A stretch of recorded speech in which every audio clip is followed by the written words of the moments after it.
전형부터 살펴보시면 전형은 큰 변화가 없었기 때문에 경쟁률을 살펴보시면 2023년 작년에는 경쟁률이 2배 이상 껑충 뛴 거를 확인하실 수가 있는데 영상하고 산업이 이제 가군하고 다군으로 이동한 바람에 나군에서 선택할 수 있는 과가 5개에서 3개로 줄었죠. 그리고 세종대가 기초디자인을 폐지했고 명지대 또한 패션을 비롯한 기실기로 전향한 패션을 비롯한 나머지 학과들이 기초디자인으로 선발하지 않았기 때문에 이 인원들에 대한 유입 이런 것까지를 감안했을 때 경쟁률 상승을 주도했을 거라고 판독이 되고요. 그 다음은 성적적인 측면에서 수능 반영 비율이 국어 50에서 40%로 국어 반영 비율이 감소했으며 영어 반영 비율이 15%에서 25%로 10%가 상승하는 바람에 아무래도 영어가 변환 점수상 이득이 많기 때문에 성적 상승을 이끌었다 이렇게 보시면 될 것 같습니다. 그래서 전체 저희 디자인고 계열에서 지원자가 의상 디자인에서는 21명이 있었습니다.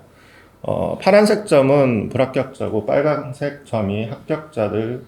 그다음 노란색 점 2점이 예비 번호를 부여받은 학생들의 성적입니다. 그래서 보시면 지원자 평균은 84.8, 한데 합격자 평균이 이보다 살짝 낮은 84.5를 기록하고 있습니다. 합격자는 총 6명이었습니다.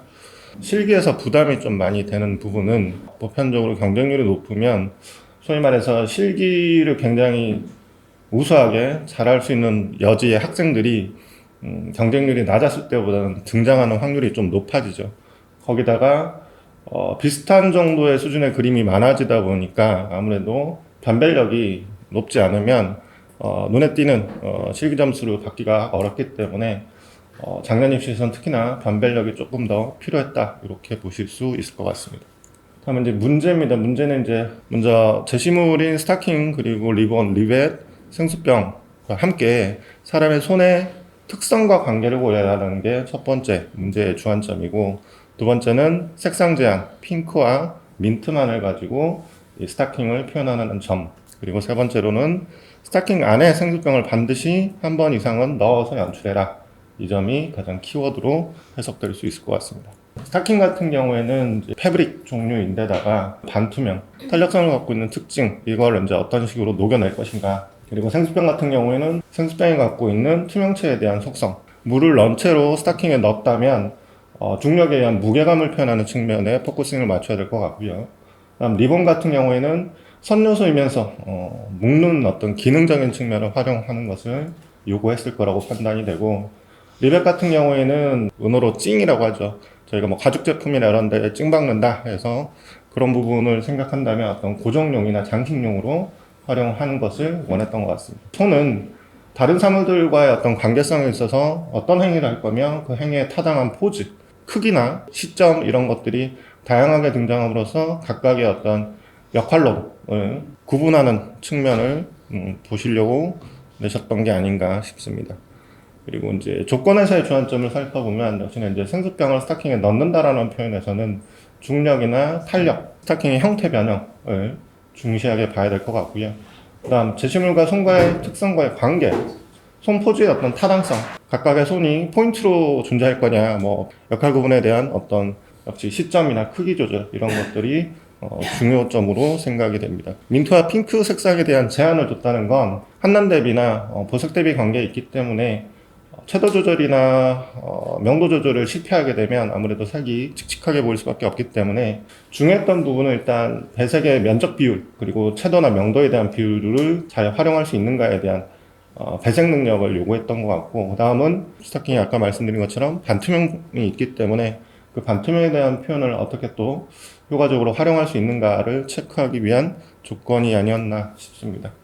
다음은 이제 제안작들입니다. 아무래도 이제 정시이다 보니까 상위권 그림들을 먼저 선발하기보다는 하위권 그림들에서 감점 요인이 높은 그림들을 먼저 배제시키면 채점 방법을 그대로 따라가 보면 감점 요인의 가장 큰 부분, 첫 번째는 조형 요소별의 역할 구분, 소재가 굉장히 많았기 때문에 이 소재들의 어떤 역할 배분을 정확하게 하지 못하면 그림이 산만해질 수밖에 없기 때문에 그런 부분이 얼마만큼 잘 정리가 됐는지, 주제부를 얼마만큼 더 강조를 시키고 있으며 다른 부분하고 대비를 어떤 식으로 활용을 잘 하고 있는지에 대한 시각적 조형성을 먼저 감점 요인을 놓고 그 감점 요인에 해당되는 그림들을 그룹핑을 해봤고요. 소재 활용 능력, 이번 소재들에서의 어떤 특징을 이제 어떻게 발견하고 그거를 표현할 거냐, 이런 소재 활용 능력을 중점적으로 봤고요.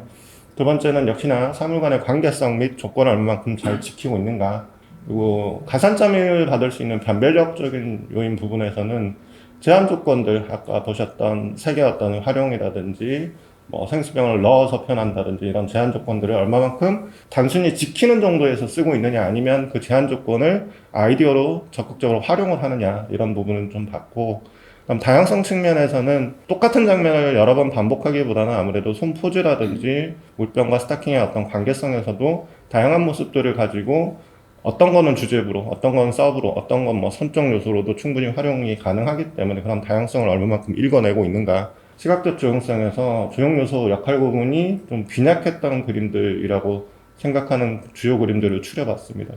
그래서 왼쪽 두 장을 보시게 되면 왼쪽 위아래 그림은 소위 말해서 이제 화면 구성이 전반적으로 이루어졌다고 보기에는 좀 많이 어렵죠. 상단 그림 같은 경우에는 이제 저희가 소위 말하는 트리밍이라는 표현을 쓰는데, 화지의 네 변을 모두 다 잘려나갈 수 있는 어떤 사물을 배치함으로써 화면이 전체적으로 조화롭게 보일 수 있는 어떤 그런 부분들이 좀 빈약하죠. 아랫부분에 있는 그림도 강조점도 없고 뭐 그런 점들이 많이 빈약해 보이고 입시생치고는 좀 많이 부족한 사례라고 보여지고요.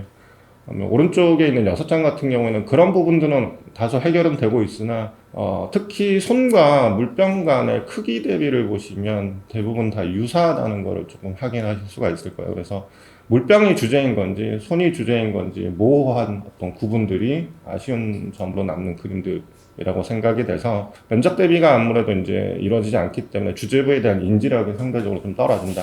다른 합격한 그림에 반해서 주제부가 조금 소극적으로 느껴지는 어떤 그런 측면이 있죠. 두 번째 그룹은 강조점하고 대비가 약한 그림들이라고 보시면 될 것 같습니다. 다른 그림하고는 좀 다르게 왼쪽 상단에 있는 그림은 강조를 너무 과하게 쓴 나머지 리벳하고 리본하고 손하고가 너무 과도한 장식을 하고 있어서 주제부를 너무 많이 가렸죠. 그래서 주제부가 너무 인지가 안 되는 점이 있고, 나머지 그림들은 이제 반대라고 보시면 될 것 같아요. 주제부에서 강조점이 없지는 않으나 그 강조점이 조금 30%에 육박하는 정도의 핵심 포인트를 시각적으로 확 전달하기에는 좀 아쉬움이 있는 사례들이 있다고 보여지고, 우측 상단에 있는 그림 같은 경우에는 포인트 강조점이 있기는 하나 왼쪽 상단에 있는 손하고 오른쪽 상단에 있는 손이 너무 유사한 정도로 포인트를 쓰고 있기 때문에 강조점이 어느 한쪽으로 좀 치중되는 측면이 좀 약한 것도 있고요. 그 다음은 지금 손의 포즈에서 조금 아쉬운 그림은 손의 포즈가 일반적으로 시각적인 어떤 방향성만 달라졌지 주제부에서의 두 개의 손이 포즈의 어떤 다양성을 보여주지는 못하고 있는 측면이 조금 아쉽고, 그 다음은 스타킹을 이제 잡고 있는 포즈가 유사하더라도 화면 안에 어느 크기로 등장하느냐에 따라서 역시 강조 포인트가 좀 달라질 텐데 잘려나가는 비중들이 다 비슷비슷하기 때문에 그런 점이 좀 섬세하게 조율이 되지 못한 점이 아쉬움으로 남았습니다. 문제풀이 영역에서 소재 활용 능력이 조금 떨어진다라고 보는 것이 바로 이제 스타킹을 위주로 판단을 해봤는데, 왼쪽 상단은 아까하고 똑같이 스타킹을 어떻게 썼는지를 나머지 요소들이 너무 많이 가려서 스타킹 전체의 형상이 안 보이는 게 우선이고요. 그 다음 그 하단에 있는 그림 같은 경우는 스타킹의 반투명도가 너무 떨어지는 바람에 스타킹 안에 들어있는 물병의 형태 인지력이 굉장히 아쉽죠. 그리고 중력에 의한 표현을 썼다기보다는 그냥 둘둘둘 말아놓은 어떤 그냥 단순 포장 느낌이 강하기 때문에 그런 점들이 조금 아쉽고, 오른쪽 세단 같은 경우에는 탄성에 대한 부분은 있는 것 같아요. 근데 탄성이 손에 의한 물리적인 탄성과 중력에 의한 무게감에 대한 자연스러운 연출하고는 좀 다른 것 같은데 그 점이 빠져 있는 것 같습니다. 그 다음은 소재 활용 부분에서 리본과 리벳의 부분입니다. 주로 이제 어디를 장식할 거냐. 왼쪽 첫 번째 상단 그림은 주제부를 꾸몄다기보다는 그냥 화면의 외곽에서만 리본이나 리벳이 활용이 되고 있고 주제부를 정작 꾸며주지는 못한다. 그 아래 그림 같은 경우에 정작 주제부의 생수병을 꾸몄다기보다는 그 앞에 그냥 배치한 느낌 정도이고, 실제로는 지금 오른쪽 상단에 있는 손목에다가 리본을 활용해서 손목을 꾸미고 있죠. 그래서 정작 중요 포인트가 어딘지를 보는 이로 하여금 명확하게 전달하지 못하고 있다. 나머지 그림들에서 주로 보여주고 있는 리본의 활용들, 중간 그룹에 있는 리본들은 대부분 묶는다는 표현보다는 그냥 공중에 회전시키고 있는 붕붕 떠 있는 느낌의 배치.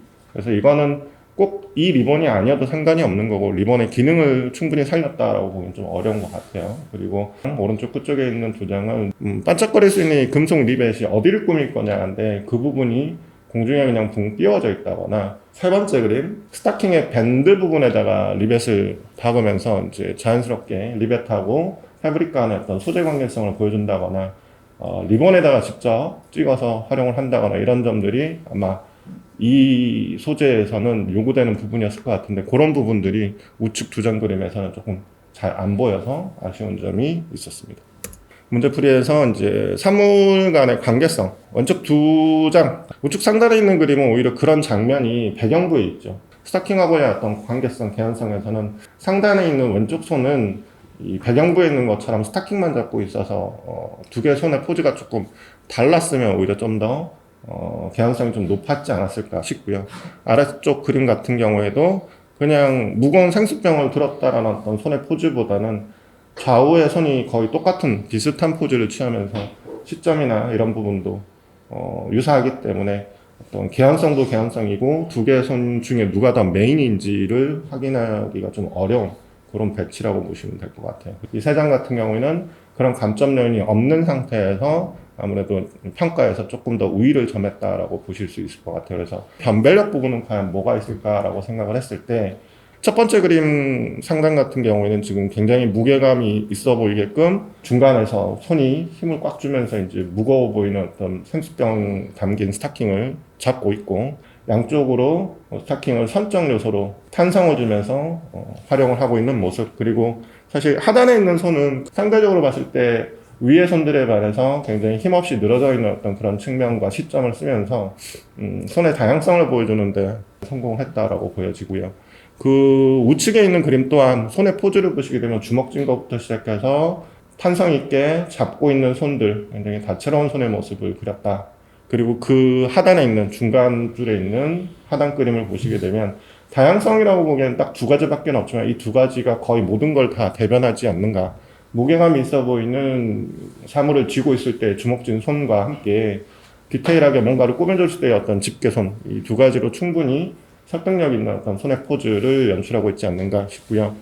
그 왼쪽에 있는 그림이 굉장히 좀 독특하게 손을 활용했다라고 보여지는데 요거는 이제 손 자체를 가지고 스타킹을 좀 늘리고 있는 표현. 여러 장의 그림들이 쫙 깔려 있을 때 비슷비슷한 어떤 연출 부분에서 조금은 좀 달리 보이는 어떤 측면이 있었지 않을까. 우측에 있는 두 장은 색상을 민트하고 핑크라는 색상으로 제한을 했을 때 이 친구들이 이제 주로 혼색을 썼어요.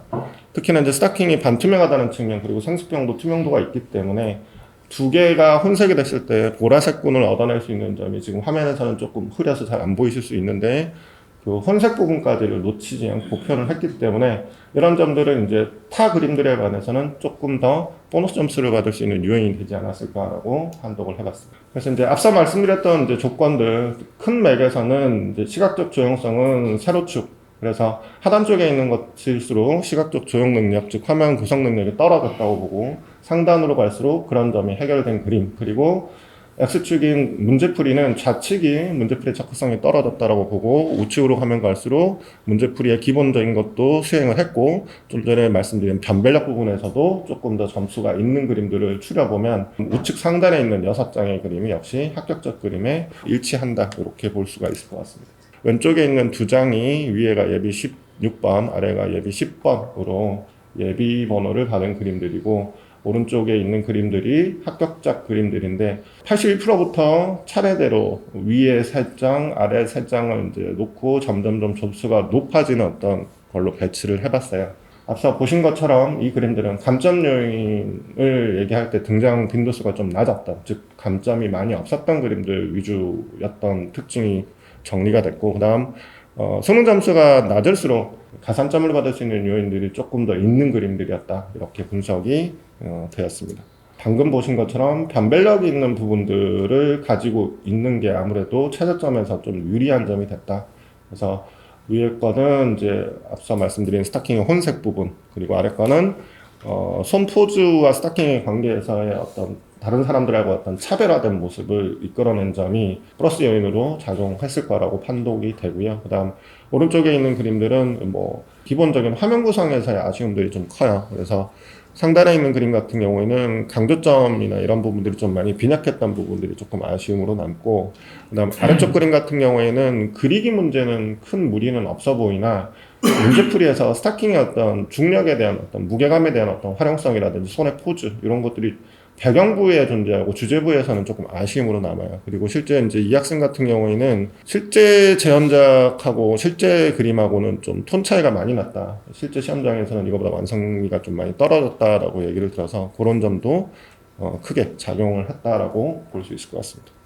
그리고 이제 3대 난치의 문제를 한번 확인을 해봤습니다. 그랬더니 형태 변형이 굉장히 자유로운 사물들의 출조 빈도수가 높아졌다. 형태 변형이 자유로운 경우에는 본인이 그 형태를 디자인해야 되기 때문에 어떤 식으로 디자인을 해야 할지 효율적인지 이런 거에 대한 교육 학습이 이루어져야 될 것 같고요. 다음은 의상 디자인과 관련된 소재들 다 이제 의상에서 쓰여지고 있는 부자재들입니다. 그래서 이런 것들을 이제 어떤 식으로 활용을 할 거고 이런 것들이 보통 의상에서 어떤 목적으로 쓰여지고 있는지를 판독, 즉 의상 디자인과에 얼마만큼 관심이 있는가를 확인하는 어떤 요소로도 쓰여지고 있다. 이렇게 보시면 될 것 같고요. 의상에서 또한 색상은 굉장히 중요한 요소이기 때문에 초반에 말씀드린 것처럼 면적 대비라든지 명도, 채도 대비들을 기본적으로 할 수 있는 영역들 이거에 대한 학습이 필요할 것 같고, 제시어나 조건 또는 관계성을 이제 주로 제시하는 거는 사실은 뭐 이거는 이제 모든 영역에서 반드시 교육이 돼야 되는 부분이기 때문에 사물 간의 관계성을 만들어내는 훈련을 지속적으로 해야 되는 건 뭐